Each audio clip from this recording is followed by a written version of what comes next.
Manufacturing Matters is an MFG Radio Network production brought to you by GIE Media's Manufacturing Group as industry experts take deep dives into the latest manufacturing matters, whether it's new innovations, products, technologies, and emerging markets that help you understand better why manufacturing matters to you and also to the top companies in the medical, aerospace, defense, and electric vehicle manufacturing industries.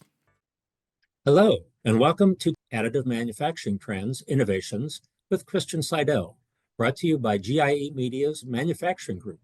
I'm Eric Brothers, editor for GIE Media's Manufacturing Group Properties. Additive manufacturing, or AM, is forecast to surpass $44 billion in revenue by 2033. The AM market continues to innovate in new technological and material directions, and companies continue to consolidate. Even amidst this, OEMs are presenting more compelling, high-value applications for AM in aerospace, medical, defense, and electric vehicle markets. While there are continual advancements in AM, there are challenges holding back the industry.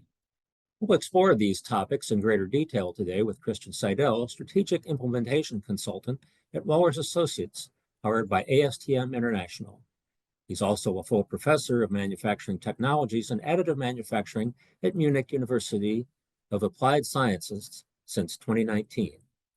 He's been providing strategic consultancy in AM to various companies since 2014. Professor Seidel specializes in developing comprehensive implementation strategies for additive manufacturing. Leveraging his extensive expertise, he expertly guides clients through the identification and realization of potential applications in AM. Among his many recognitions, he received 5 awards for his contributions to the field, including 2 from his 12-year service as chairman of the ISO Technical Committee 261 on additive manufacturing. From 2014 to 2024, Seidel was part of the Fraunhofer Group, Europe's premier organization for applied research, holding roles as head of the department and director for strategic and institute development at the Fraunhofer Institute for Casting, Composite, and Process Technology. He serves as deputy head of the Bavarian PhD Center for Materials and Production Technology and is a member at large of the ASTM Executive Committee F22 on additive manufacturing. Seidel received his PhD in powder bed fusion from the Technical University of Munich, where he also contributed as part of the management board at the Institute for Machine Tools and Industrial Management. His industry experience includes positions at Heller Brothers Machine Company and MTU Aero Engines before joining Fraunhofer in 2014. Before we begin, we'd like to thank our 2025 Manufacturing Group webinar series sponsor. Renishaw is a systems manufacturer and solution provider for additive manufacturing. Metal additive manufacturing allows metal parts to be built without the need for traditional tooling with few limitations in geometry. Equally, it is complementary to traditional subtractive methods and can be readily integrated into the existing production workspace. Organizations using metal parts can make a thorough analysis of current product and production life cycles to reveal gaps where metal additive manufacturing could prove advantageous in reducing development time, production steps, costs, and materials. Early adopters of metal additive manufacturing were high-end technology industries in aerospace and motorsport. With increasing application of the technology, there is potential for metal additive manufacturing to become mainstream and an integral part of every engineer and designer's toolkit. For more information, visit the Metal 3D printing website. We'd also like to thank this webinar sponsor. Wellers Associates, powered by ASTM International, is a 36-year-old consulting firm based in Fort Collins, Colorado, and Washington, D.C. The company is recognized worldwide as an objective source for technical and strategic consulting on new developments and trends in additive manufacturing. Wellers Associates creates industry-leading market intelligence on additive manufacturing, helps companies identify opportunities for mergers and acquisitions, and provides advice on product positioning and competitive issues. For more information, visit wellersassociates.com. Christian, I'll hand this over to you. Yeah, thank you very much, Eric, and your team for the kind invitation. I'm really happy to be on your webinar tonight and also to be allowed to step in for my colleague, Dr. Brent Stucker. I want to send his warm regards to the whole audience. Unfortunately, he's not available today because of family emergency. Actually, there is a death in the family, so we wish him all the best. And yeah, again, it's great that I can step in and try to answer the questions you may have. Yeah, Eric, I think we want to get started by getting to know the audience a bit better. We have prepared 3 intro questions, if I'm not mistaken. So maybe you, as the audience, can provide us with some insights. What is your interest in additive manufacturing? What's your experience level? And ideally, you should see some questions that you can answer now. I'm not sure, Eric, are they already? There they are. It's just 3 simple questions.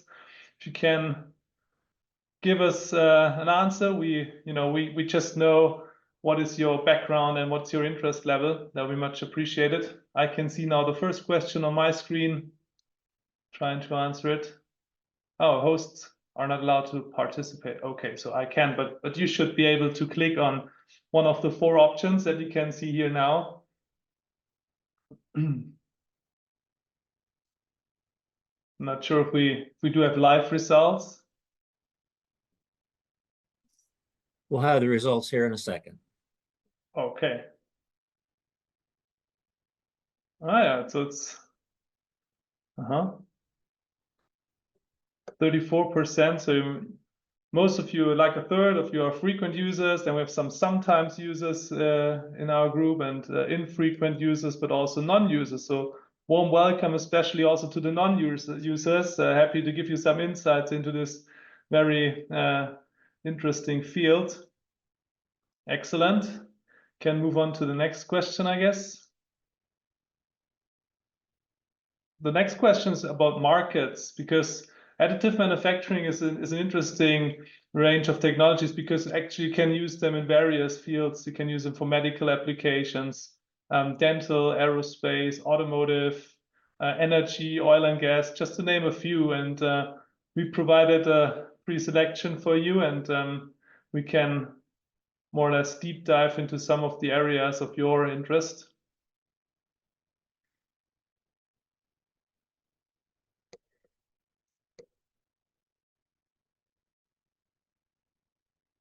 There's the first question: how can this be used in manufacturing of tool steel?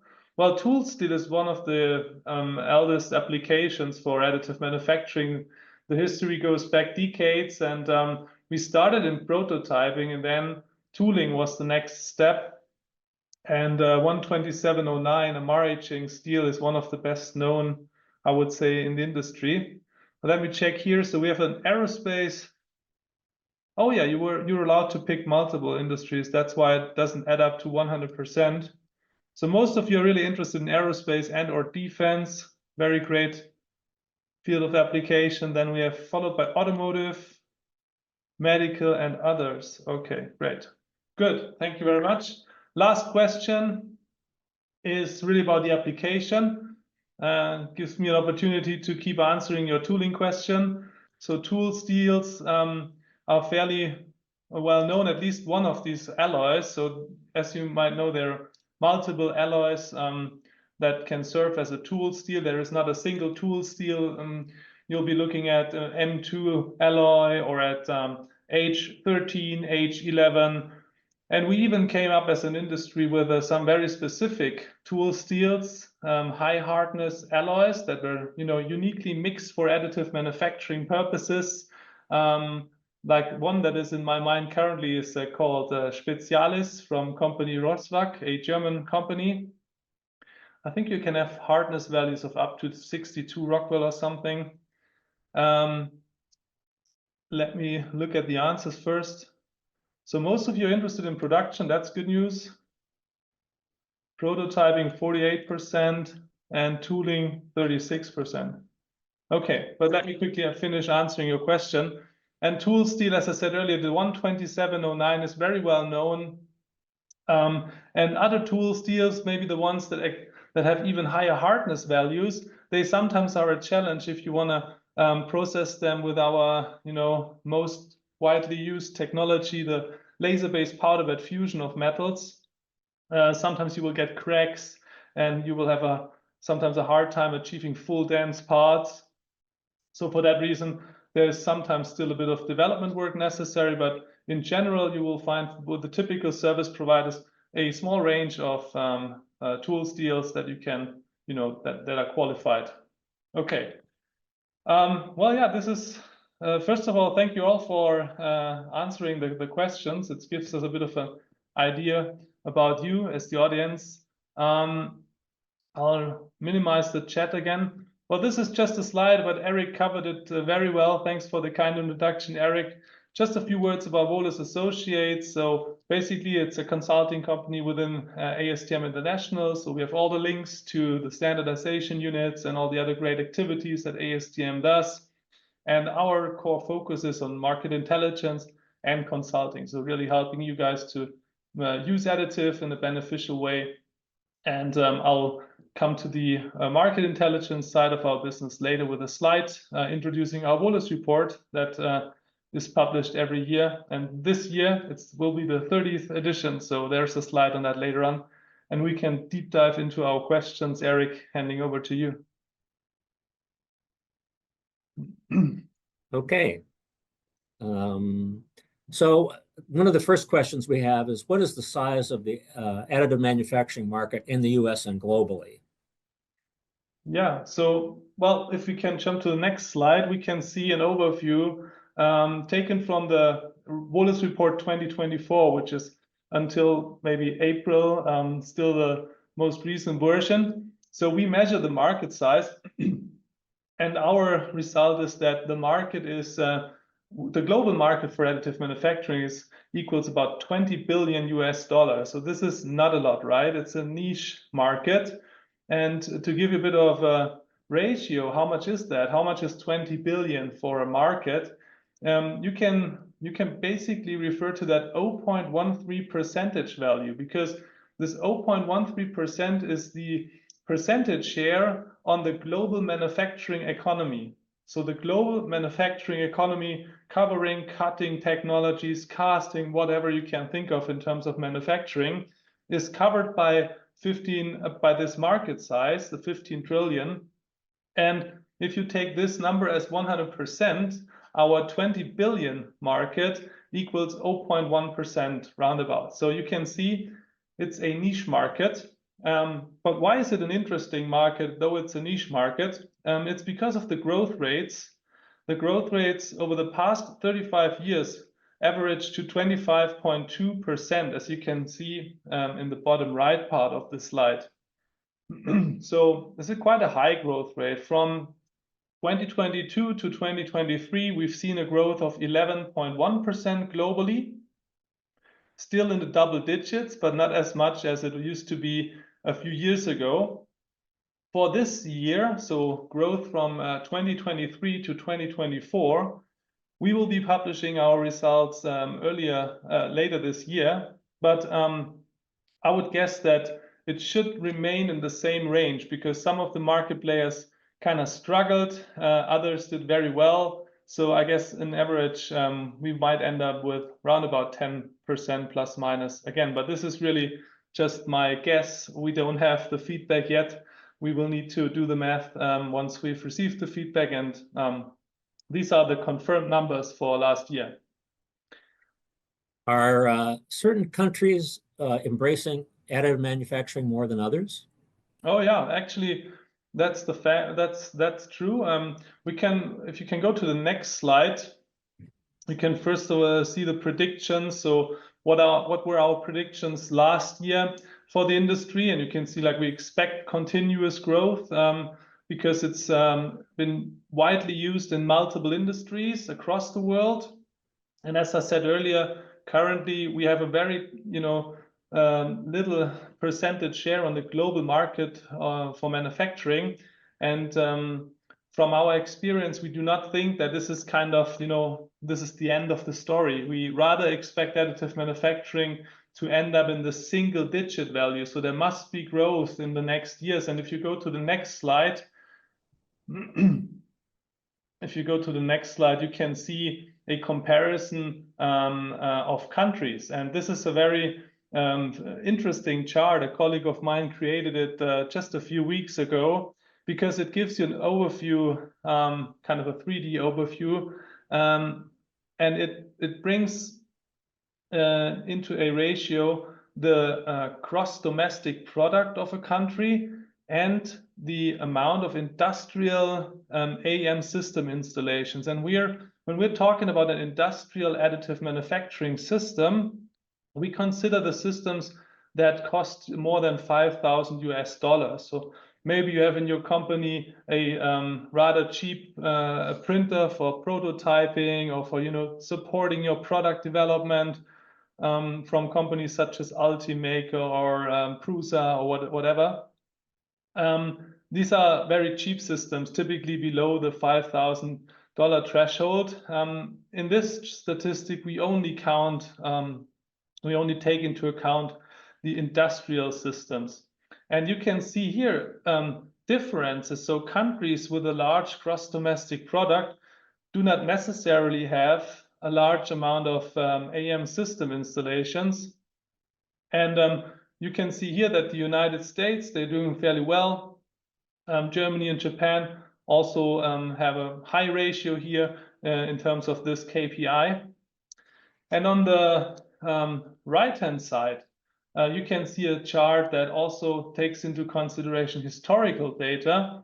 And you can see that US is more or less in the lead.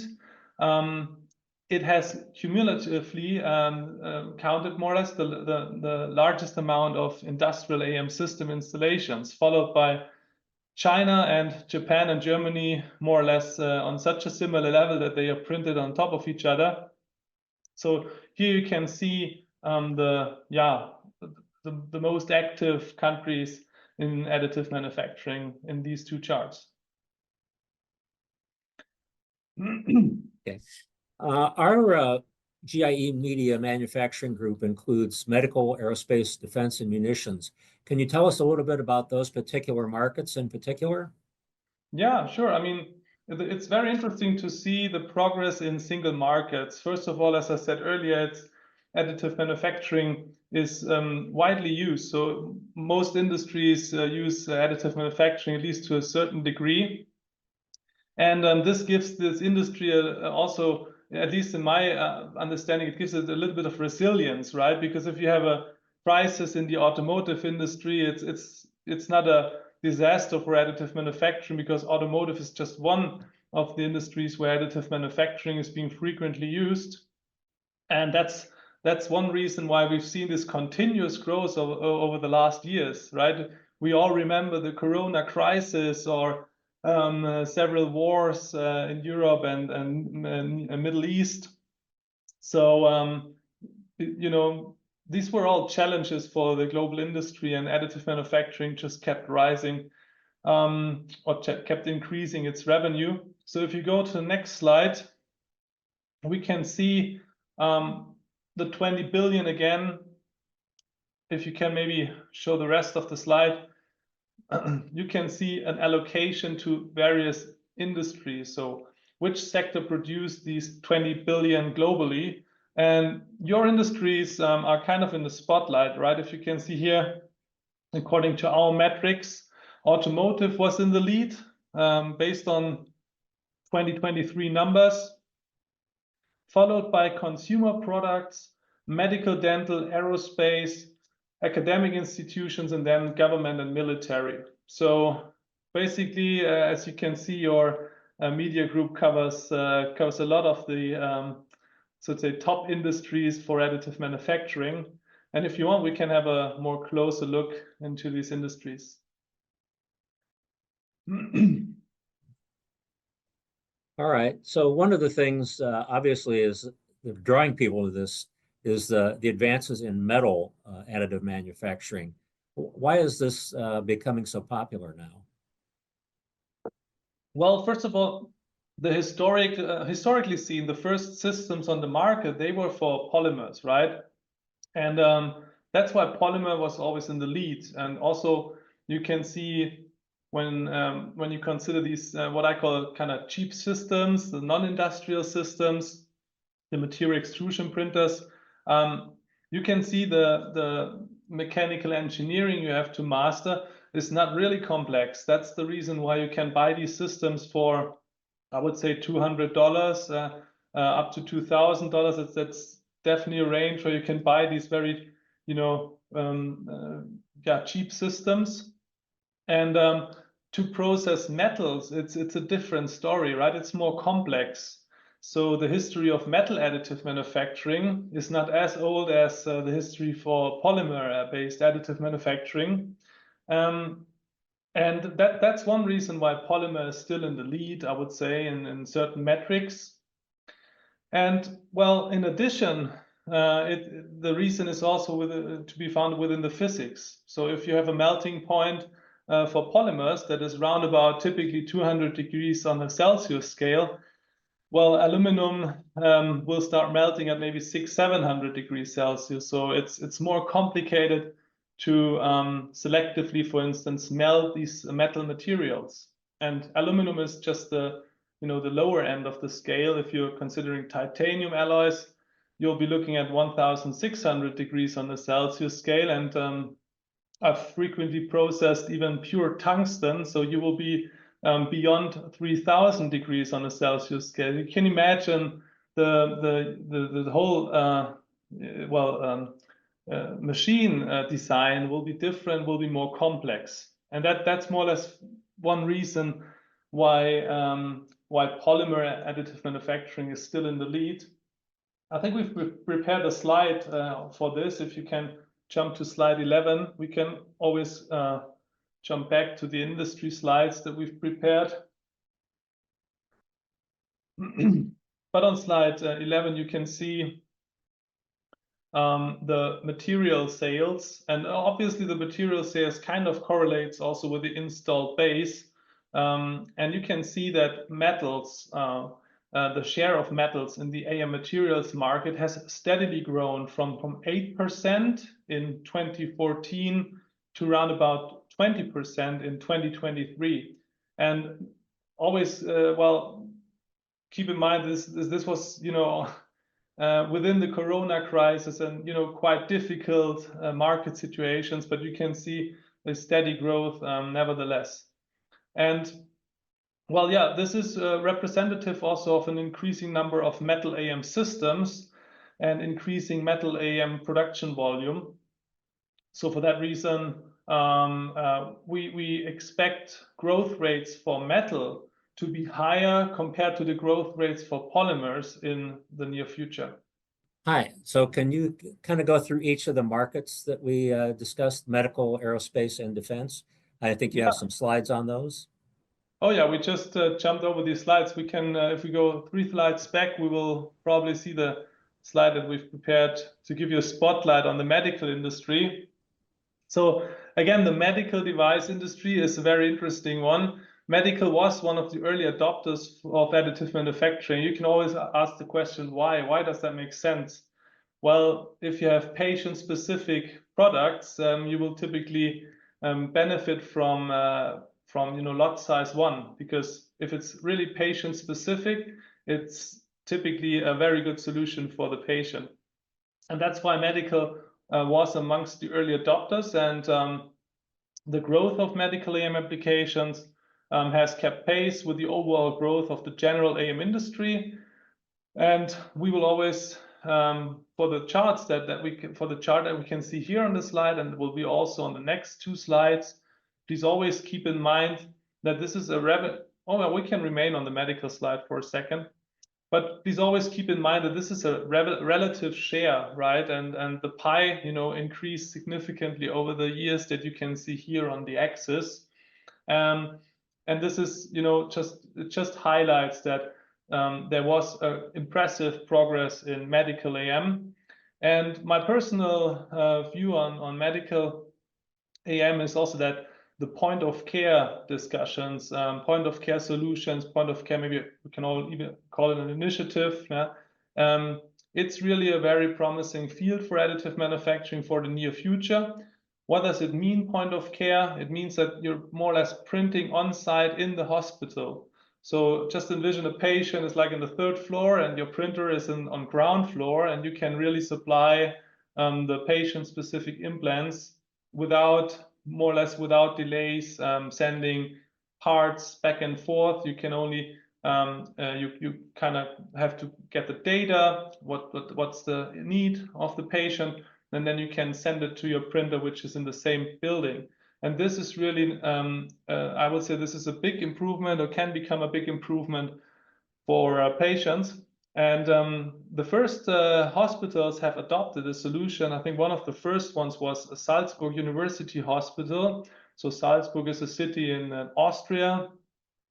And in cooperation with 3D Systems, 3D Systems is one of the leading companies in terms of systems. They have a wide range of systems, are based in the US. And they've acquired several other companies. One of these companies used to be called Kumovis. And Kumovis was a company that had a really sharp focus. So they were focused on material extrusion technology, and they wanted to have material extrusion technology for PEEK, so for high performance polymers only. And they also kind of were focused on one industry, namely medical industry. So that's why they really spent, I would say, in total, like now 10 or 15 years. I can't remember. They spent 10 to 15 years with a sharp focus on developing such a system. And since a few years only, they succeeded that these hospitals really use their systems on site. And here you can see a cranial plate. So this can be used to kind of compensate deformations that patients might have in terms of their head shape, right? And you can see on in the very right side of this slide that this kind of cranial plate will serve as an addition to your natural head form, more or less, and kind of will lead to a more typical shape of your head. So it's quite a big, big improvement for the patient.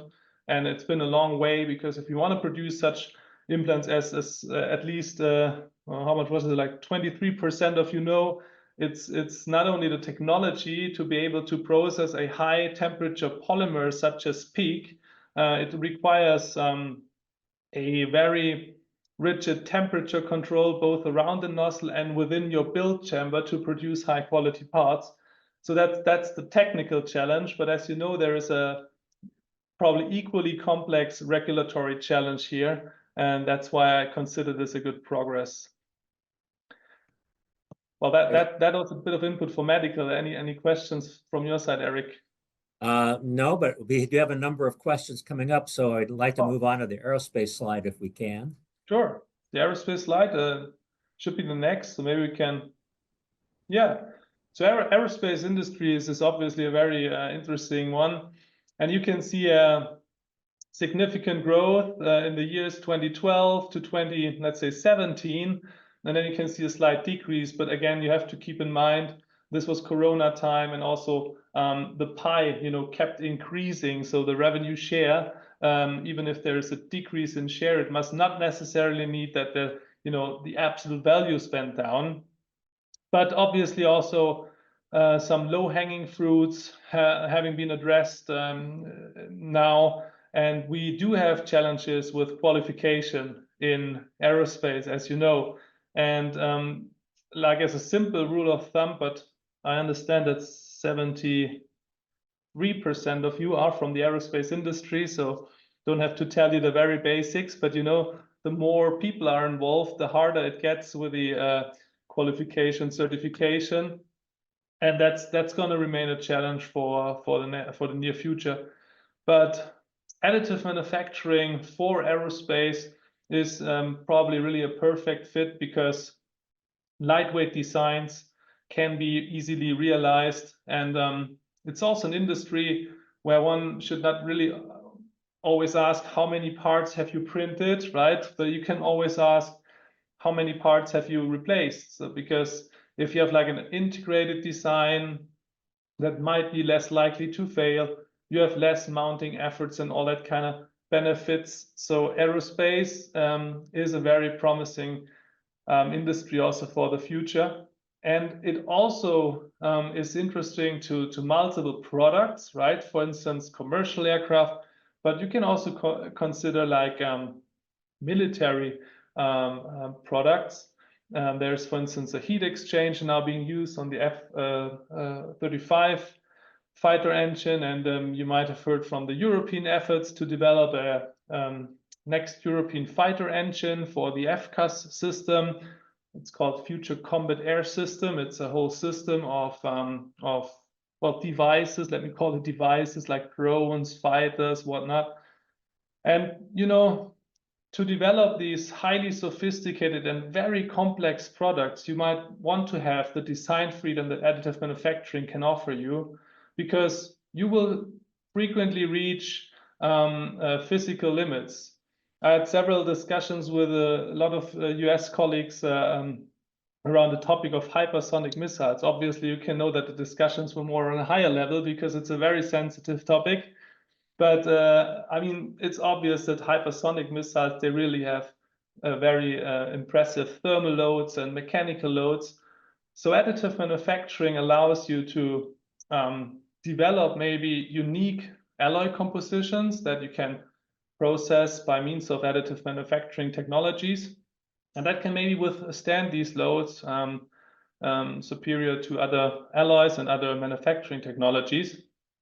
And another component or another aspect of aerospace industry can also be like, so I covered commercial military aircrafts, and I quickly touched the topic of hypersonics, but you can, you know, also consider drones, satellites, and spaceships when it comes to space applications. So there's really a wide range of interesting applications where you need performance, where you have not the high lot sizes. And for that reason, this is a very interesting industry in general. And also for metals, for polymers, and maybe in the future even for multi-materials. Can we talk a minute about the defense side of the business? You have a slide for that, and the huge growth in adoption or trials of additive manufacturing. I said there's a huge explosion almost in the use of additive manufacturing in defense. Can you talk a little bit about that? Yes, sure. In defense, I think there was a slide on defense. Defense and aerospace, sometimes it's, you know, there's a thin border between these two industries. Here you can see the example I just mentioned earlier. It's the 3D printed heat exchanger that it was certified for the use on the F-35. And due to its infill, it's a gyroidite designed infill for this heat exchanger. It is 4 times more efficient than a conventional one. And that's, again, what I said earlier for the defense products. You know, they constantly try to push the boundaries of what you can do. And for that reason, this is a perfect fit for additive manufacturing. There is another reason for defense, right? And that's why you can see this sharp increase. I mean, we all know various reasons why there is this increasing share of AM. And I would predict that this increase will continue to grow at least for the next few years. And it's obviously because we've seen new wars coming up, as I commented earlier. And then, you know, defense is always in the focus. But it's not only the design freedom, it's also the kind of supply chain. I just recently spoke to a company, some of you might know it, Nano Dimension. They can print metal and polymer, so to say, within one part, right? At least to some extent. And at least they claim that, you know, I haven't seen one, but I can imagine they kind of are able to print most parts of the drones within one printer. So besides the design freedom that is also part of this example, it seems to also be a potential game changer when it comes to supply chains.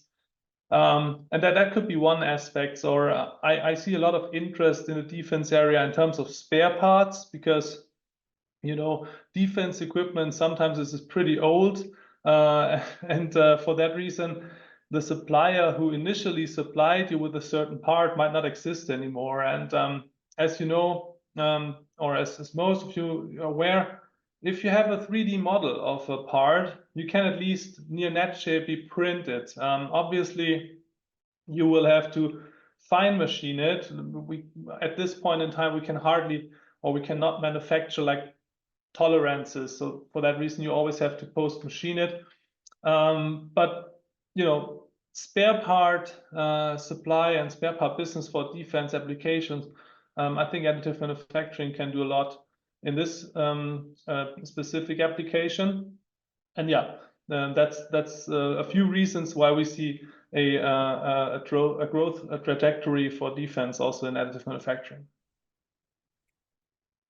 Okay, if we could go to your next slide and maybe kind of explore where you see AM evolving in the next few years. It looks like the growth trajectory is very steep. Do you foresee this continuing, or will it taper off?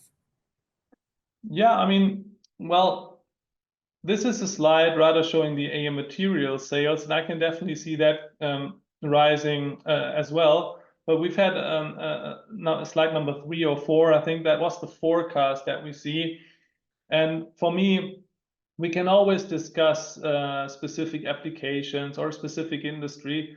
But if we kind of, if we kind of go on a higher level, we discussed that the current share of additive manufacturing on the manufacturing market is 0.13%. And well, at least to my experience level, this is not the ideal share, right? So I'm not saying like in the 2012 years, 2012, 2013, you will have seen headlines. We print we print whole aircrafts. A push button solution to print an aircraft. That I don't see that in the near and in the near future. But 0.1% is probably not enough for most of the companies, or not ideal. So for that reason, it is for me plausible that this industry needs to scale, like let's say times 10, times 50 to end up with 1% to 5% of the whole manufacturing market. This to me seems more appropriate than 0 point something, right? Because if you screen your parts, and I've personally done it with my previous team for many companies, if you screen all the part numbers that you have, and if you kind of do that in a combined way, in a data-driven way, but also complemented by an expert-driven way, so if you talk to your designers, not only comparing part numbers, part number prices, part number quantities, that's only one side of the medallion, but also consider the second side that also takes into account that you can replace another part, but you can, merge 10 parts into a newly designed part that has, that you can manufacture without additive.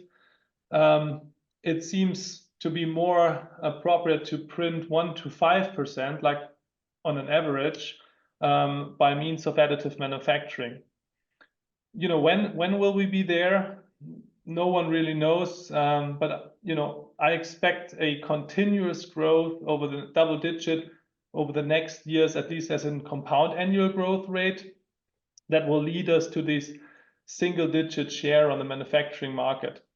And for some companies or industries, it might be even higher.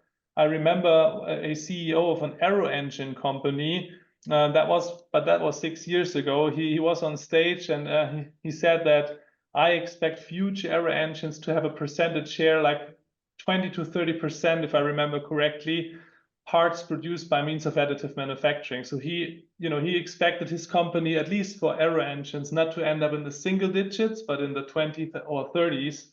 But it's a good product for additive, and it might not be true for every company. Okay, can we look at your next slide, which kind of examines the number of printer manufacturers versus sales?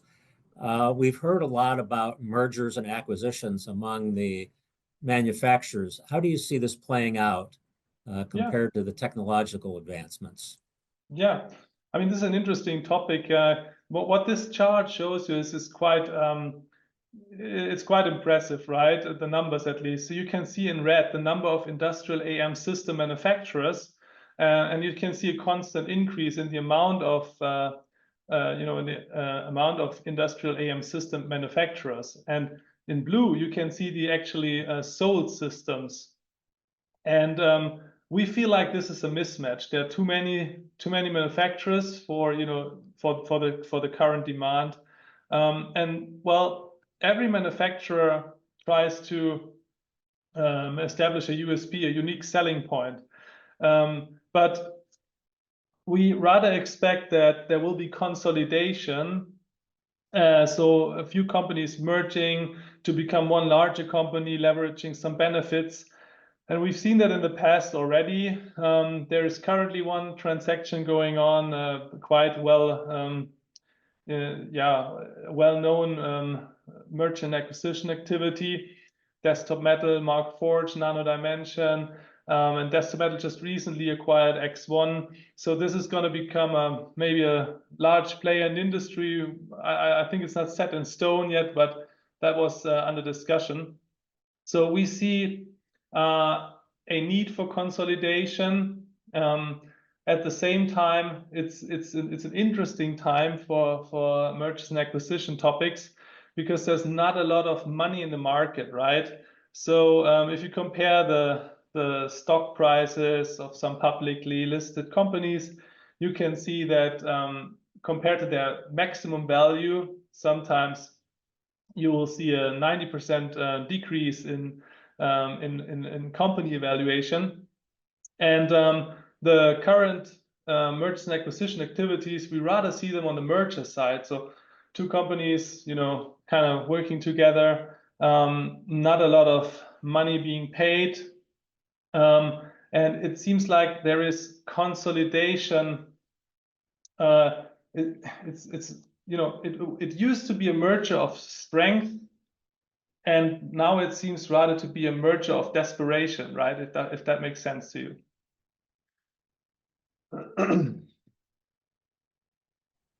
Okay, this will be your opportunity to talk a little bit about the Wohlers report. And we have a number of questions, so if we could see the next slide, please. Yeah, I mean, if you want to learn more about the industry, and you just saw some slides and some data that's taken from the Wohlers report. So what is the Wohlers report, especially for the 29% that casted non-user of additive manufacturing? I would strongly recommend it. My first deep dive into additive manufacturing was at the University of Stellenbosch in South Africa, and my lecture notes was Wohlers report 2008, right? So I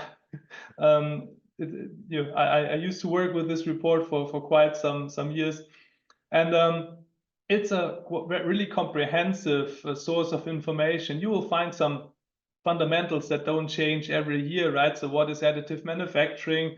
What kind of processes do you have? You will even find some free material on our website. And the beauty of this annually published report is really that we gather data from relevant market players, and we estimate the size of the industry.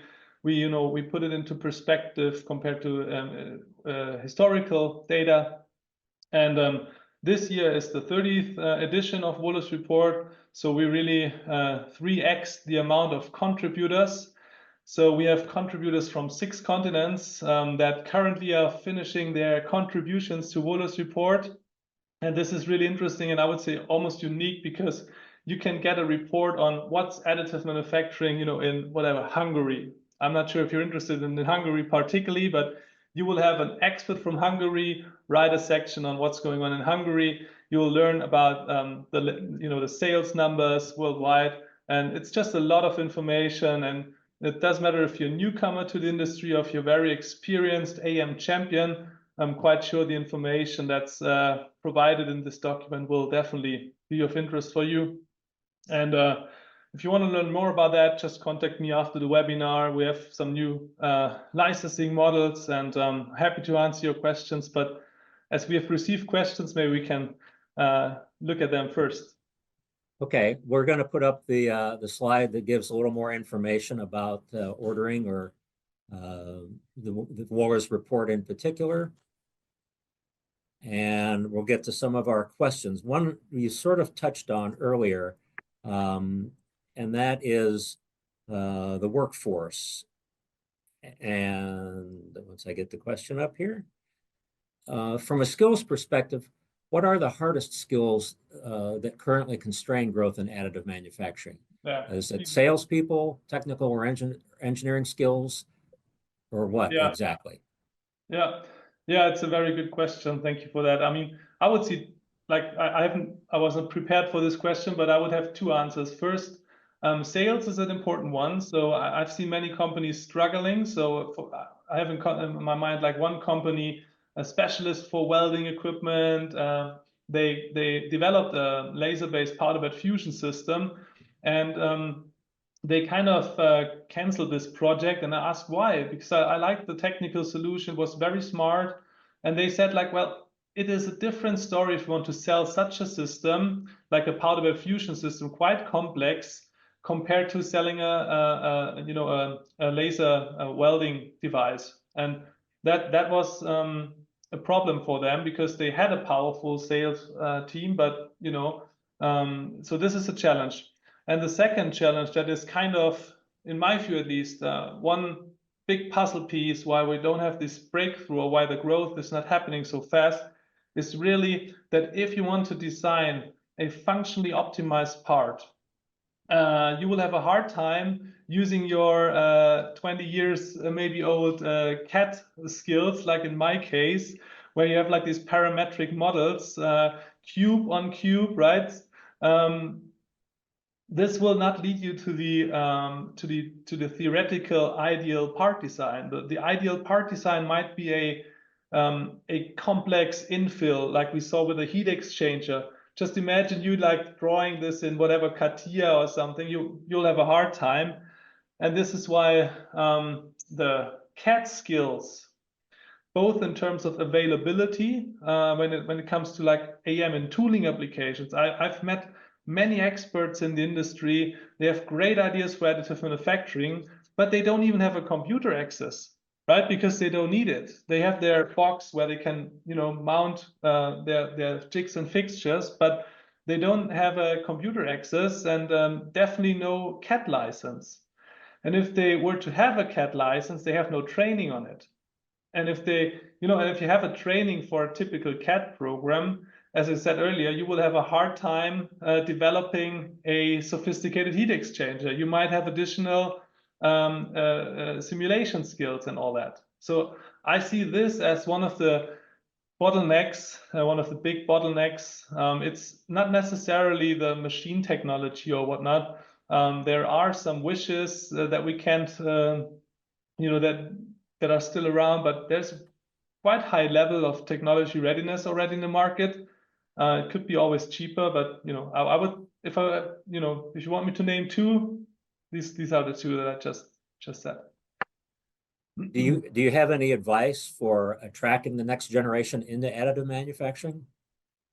Sure. I mean, the next generation is very interested in 3D printing. So personally, my courses are always fully booked when it comes to masterclass in additive manufacturing. So it used to be a problem a few years ago, but if you need an expert for additive manufacturing, you can potentially hire this individual now. There is even a report on more like the workforce focused report, and there is these people are on the market, but you might not necessarily you have them in your team at the moment. So make use of trainings. We do offer trainings as well, and try to support a shift in mindset, right? I think it's a big step for a designer to kind of try something new. If you've been a Siemens NX CAD engineer your 2/3 of your career, you might not want to change the software tool, or you might not want to try a different approach maybe. So a number of questions deal with the different types of additive manufacturing: powder bed fusion, the direct metal application. Is anyone growing in any greater rate than the other, or does it depend on the application as which is the best one to use? Yeah, well, the most widely used technology is in the powder bed. I would say this is at least for industrial applications, it's in the powder bed fusion process category.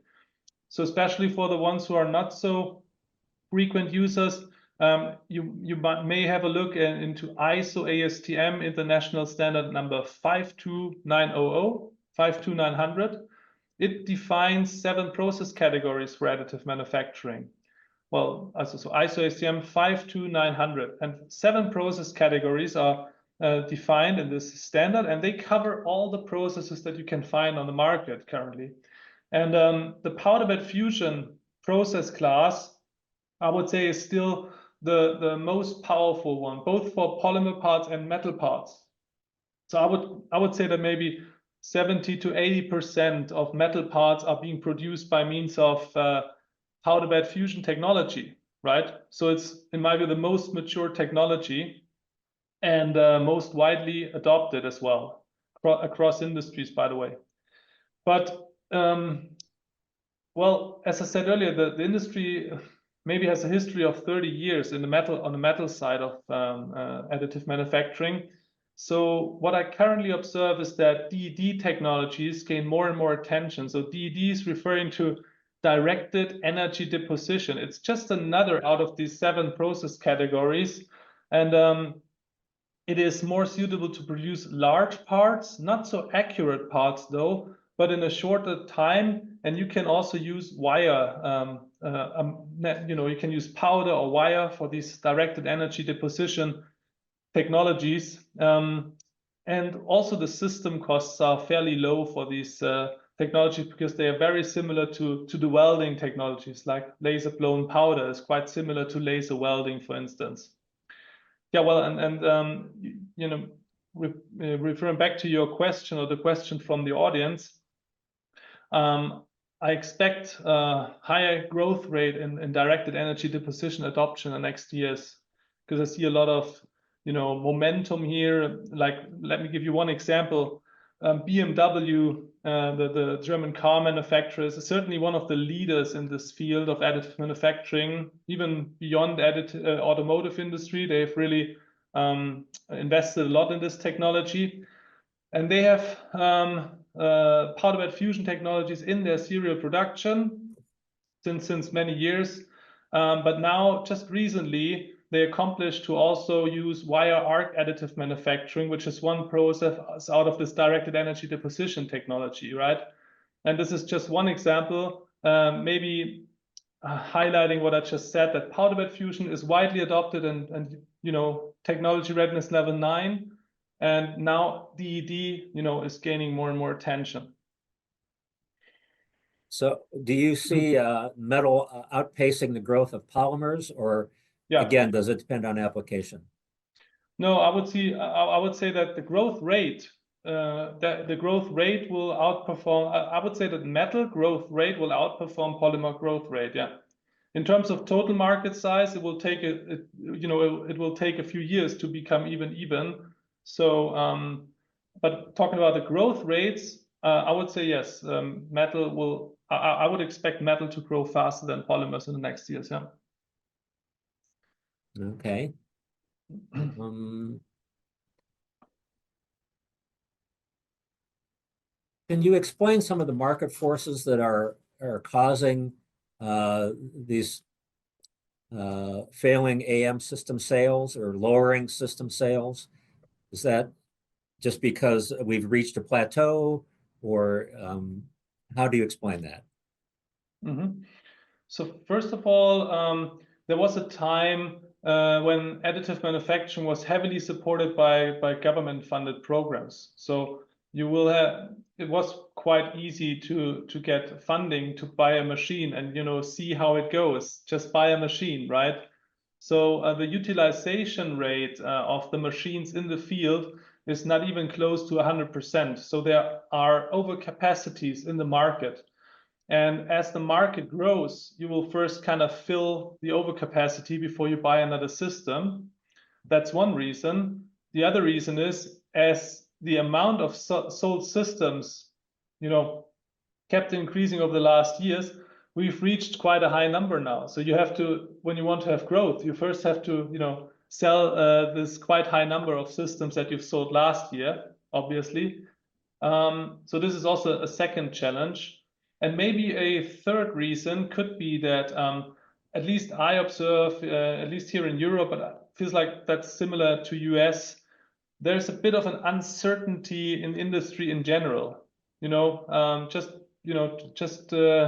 I kind of recap the developments in the US, you had an election, president one, president two, right? Now we have a president that rather, I think one of his slogans was "drill, baby, drill." I'm not sure, if the other president would have gone into the same direction, and this also has implications on investments. So if you're in the oil and gas industry, probably you waited until the election was done to kind of decide on your next investments. And not sure if I'm correct on this, right? You're closer to the US as I am, but I observe this situation in Europe. So we're kind of waiting for the next government to come into force, and then we can see where the demand will be. And this is not beneficial for machine sales because you just don't know what will be your best products in the future. Bottom line, I expect it to be this year could become much better because we will have more clarity on both sides of the Atlantic, hopefully. All right.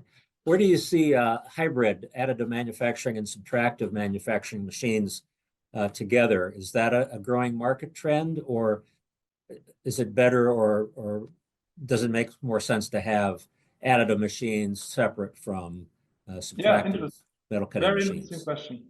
Very interesting question. Thanks for this question. I mean, a hybrid machine will certainly be more expensive than a single purpose machine. That's at least my experience. So if you buy a machine tool that also has a laser blown DED technology, for instance, it will be probably more than 1 million US.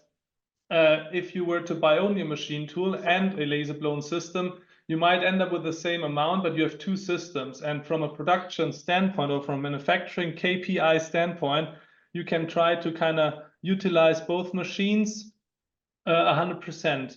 If you have a hybrid machine, as long as you build up something by the additive module, the cutting device will just stand still for most of the systems, right? So the utilization rate of the cutting, for instance, if it's a cutting tool, in your hybrid machine will per se be not so good, right? And that's a challenge why I don't see a breakthrough in hybrid machines. However, if you're like a defense customer and you want to have a compact machine, a powerful machine system kind of, out in the field, it makes sense to have it combined in one machine. If you're, in Cincinnati in a large machine hall and you have, space enough for two machines, as I commented earlier, you might be able to increase the utilization rate of your investment. Does that make sense? Yes, it does. Okay. Let me add the technical, Eric, let me add the technical, I forgot about it because it's important. If you have a combined machine, the biggest technological disadvantage will be you build up a part, but you have thermal stresses in the part, and then you fine machine it. But not for every application this makes sense. For many applications, you might want to have a stress release first, and then you want to do the fine machining, right? That's another important downside of the hybrid machines. Sorry. All right. Well, we're just about out of time, Christian. I want to thank you for your presentation and for your responses, and to our attendees for their questions and their polling answers. And thanks again to our manufacturing group series, a group webinar series, sponsor Renishaw, and this webinar sponsor, Vollers Associates, powered by ASTM International. And please be sure to register for our upcoming free webinars at the events menu tab of each of our websites. If you have any comments or suggestions, please email them to me at ebrothers@gie.net. I want to make one more point here. The Vollers report will be available at what time, Christian? Well, I think we aim for April, but we will certainly release it via our LinkedIn channels. And let me also thank you, Eric. It was a great fun and a great honor for me to be on your webinar. And thanks to the audience for submitting so many interesting questions. please feel free to reach out to us if we're not able to answer your questions in time now, but I'm happy to do so afterwards. All right. Thank you all and have a good day and goodbye for now. Goodbye. You can listen to all of our episodes of Manufacturing Matters and Lunch and Learn podcast from the MFG Radio Network on Spotify, Apple Music, and on our websites, todaysmedicaldevelopments.com, aerospacemanufacturinganddesign.com, defenseandmunitions.com, and evdesignandmanufacturing.com.